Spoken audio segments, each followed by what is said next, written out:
तैमूर ईमान की इस बेबाकी पर बहुत ज़्यादा परेशान हो जाता है। अब वो प्लान बनाता है कि ईमान अपने ऑफ़िस में तो सिक्योर होती है, अगर मैं इसके घर चला जाऊँ तो वो मेरा कुछ भी नहीं बिगाड़ सकती।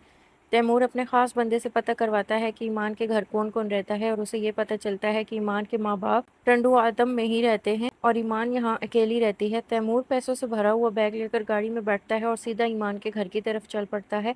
इत्तेफ़ाक से ईमान उस दिन ऑफ़िस से लेट घर आती है। तैमूर ईमान के गार्ड को कहता है कि मैं ईमान का कज़न हूँ, मुझे उससे मिलना है, जिस पर गार्ड कहता है कि आपने ईमान बीबी से परमिशन ली है, तो ही मैं आपको अंदर जाने की इजाज़त दे सकता हूँ। जिस पर तैमूर कहता है कि मैं बाहर के मुल्क से आया हूँ और मैं ईमान को सरप्राइज़ देना चाहता हूँ, इसलिए प्लीज़ तुम मेरा सरप्राइज़ ख़राब मत करो और मुझे अंदर जाने दो। तैमूर साथ में कुछ पैसे ईमान की गार्ड की जेब में भी डाल देता है और गार्ड तैमूर की बातों में आ जाता है और तैमूर को अंदर जाने की इजाज़त दे देता है।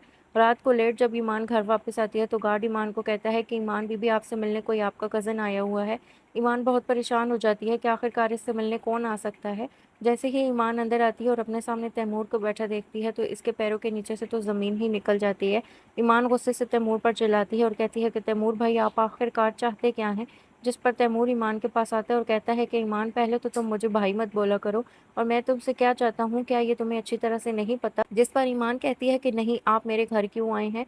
जिस पर तैमूर कहता है कि मैं तुम्हें चाहता हूँ और मैं चाहता हूँ कि तुम मुझसे शादी कर लो, मैं तुम्हें बहुत खुश रखूँगा।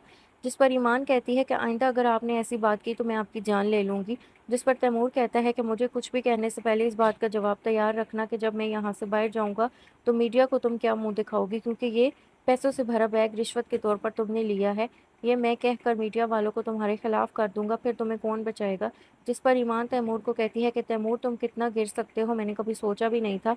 तुमसे जो होता है वो कर लो, लेकिन मैं तुम्हारी इन बातों में नहीं आऊँगी। दूसरी तरफ बिलाल को बेचैनी होने लगती है क्योंकि वो ईमान से मोहब्बत करता है और उसे ईमान के हवाले से कुछ अच्छा ख़्याल नहीं आ रहा, इसलिए बिलाल गाड़ी निकालता है और फ़ौरन ईमान के घर के बाहर पहुँच जाता है। जैसे ही ईमान के घर के बाहर कुछ लोगों को देखता है तो बिलाल काफ़ी ज़्यादा परेशान हो जाता है और अपने एक ऑफ़िसर को बुलाकर कहता है कि यहाँ पता करो कि क्या मसला है। जिस पर ऑफ़िसर कहता है कि किसी तैमूर नामी शख्स ने इन लोगों को यहाँ पर बुलाया है और शायद वो अंदर ही है। जैसे ही बिलाल को इस बात की खबर मिलती है तो वो फ़ौरन गाड़ी से निकलता है और ईमान के घर चला जाता है। जैसे ही बिलाल तैमूर और ईमान को एक साथ देखता है तो बिलाल गुस्से में तैमूर की तरफ आता है और कहता है कि तैमूर मुझे तुमसे इसी घटिया हरकत की उम्मीद थी। ईमान को आइंदा हाथ लगाने की भी कोशिश की तो मैं तुम्हारे हाथ तोड़ दूँगा।